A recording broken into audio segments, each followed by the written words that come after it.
Hello everyone. आज के session में हम डिस्कस करेंगे पेट एग्जाम से रिलेटेड सिलेबस के अकॉर्डिंग साइंस के कुछ क्वेश्चंस को डिस्कस करेंगे हम इस वीडियो में।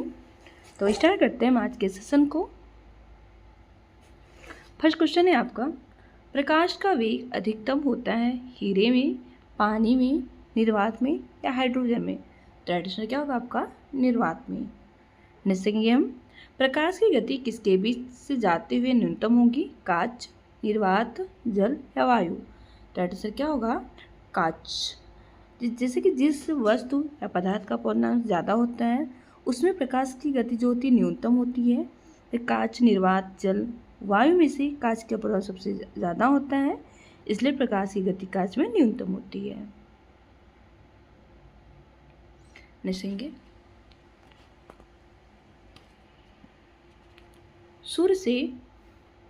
सूर्य से पृथ्वी तक पहुंचने में प्रकाश को लगभग कितना समय लगता है? 2 मिनट, 4 मिनट, 8 मिनट या 16 मिनट? तो राइट आंसर क्या होगा आपका? 8 मिनट। नसेंगे, एक कटा हुआ हीरा क्यों जगमगाते हैं? इसकी आणविक संरचना के कारण, प्रकाश के शोषण के कारण या पूर्ण आंतरिक परावर्तन के कारण या कुछ अंतर्निहित गुण के कारण? तो राइट आंसर क्या होगा आपका? ऑप्शन सी, पूर्ण आंतरिक परावर्तन के कारण कटा हुआ हीरा जगमगाता प्रतीत होता है, क्योंकि हीरे का जो अपवर्तनांक होता है बहुत अधिक होता है। इसकी कटाई या तराशी से इस प्रकार की होती है कि कोई भी प्रकाश किरण यदि इसके अंदर चली जाए तो बाहर निकलने से पहले उसका कई बार पूर्ण आंतरिक परावर्तन हो। इस प्रकार कई बार किरणों का पूर्ण आंतरिक परावर्तन होने से हीरे चमकते हैं। ठीक है, नेक्स्ट देखेंगे,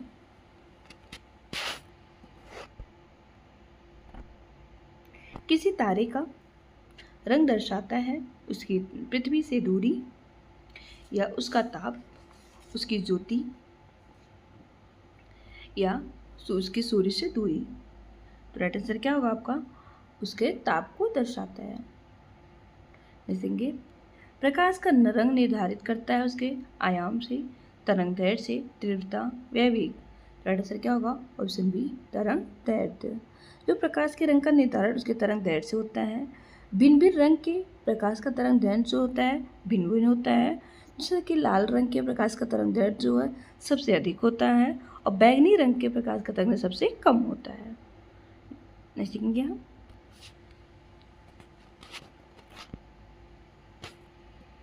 निम्न में से किस रंग का सबसे लंबा तरंगदैर्घ्य है? हरा, पीला, नीला, लाल? राइट आंसर क्या होगा? ऑप्शन डी, लाल। लाल रंग का तरंगदैर्घ्य सबसे अधिक होता है।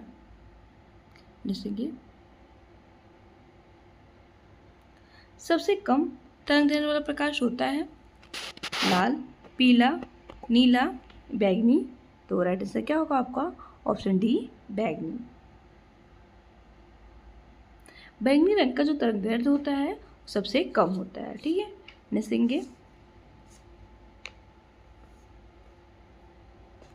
आकाश नीला दिखाई पड़ता है क्योंकि नीले प्रकाश का प्रकीर्णन सबसे अधिक होता है, या लाल प्रकाश का प्रकीर्णन सबसे अधिक होता है, या नीले प्रकाश का वातावरण में अवशोषण सबसे कम होता है, या लाल प्रकाश का वातावरण सर्वाधिक होता है अवशोषण? दैट इज क्या होगा? ऑप्शन ई, नीले प्रकाश का प्रकीर्णन जो है सबसे अधिक होता है, इस वजह से आकाश जो हमें नीला दिखाई देता है। देखेंगे, खतरे के संकेतों के लिए लाल प्रकाश का प्रयोग किया जाता है क्योंकि इसका प्रकीर्णन सबसे कम होता है, या यह आंखों के लिए आरामदायक है, या इसका सबसे कम रासायनिक प्रभाव है, या हवा द्वारा इसका शोषण सबसे कम होता है। राइट आंसर क्या होगा आपका? ऑप्शन ई, इसका प्रकीर्णन जो है सबसे कम होता है लाल रंग का।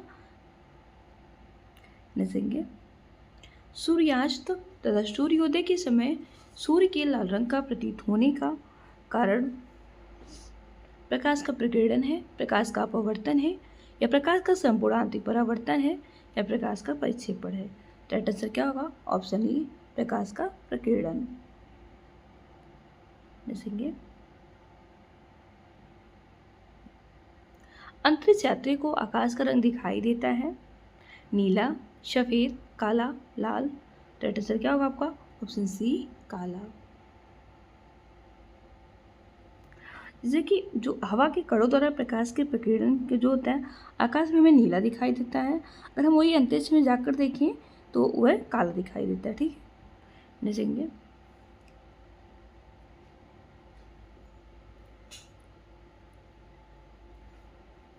समुद्र नीला प्रतीत होता है अधिक गहराई के लक्षण के कारण, या आकाश के परावर्तन तथा जल के कणों द्वारा प्रकाश के प्रकीर्णन के कारण, या जल के नीले रंग के कारण, या जल के ऊपरी सतह के कारण।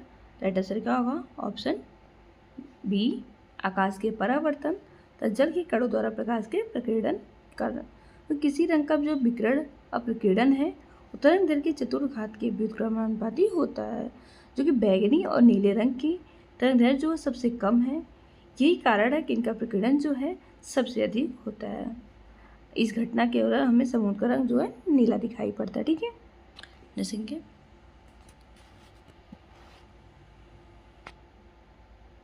कार के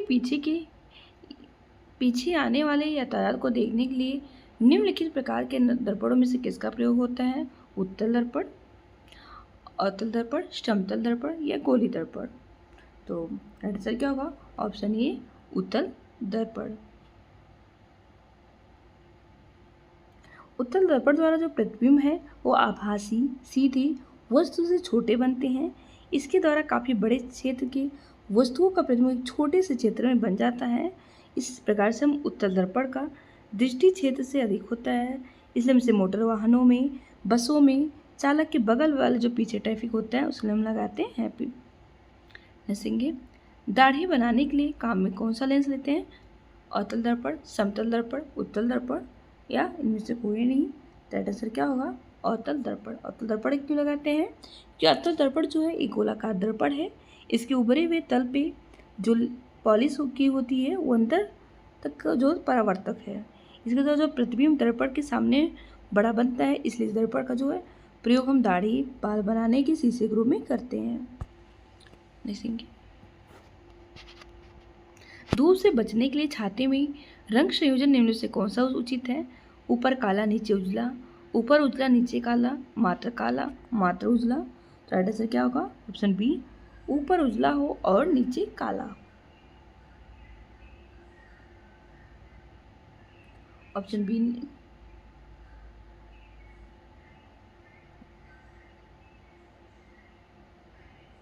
क्योंकि जो श्वेत प्रकाश का पूर्णतः परावर्तक है, जिसे बहुत कम मात्रा में ऊष्मा अवशोषित हो पाती है, अतः हम छाते की ऊपरी सतह जो सफ़ेद होने से गर्मी से धूप से बचा जा सकता है। ठीक है, जैसे कि हम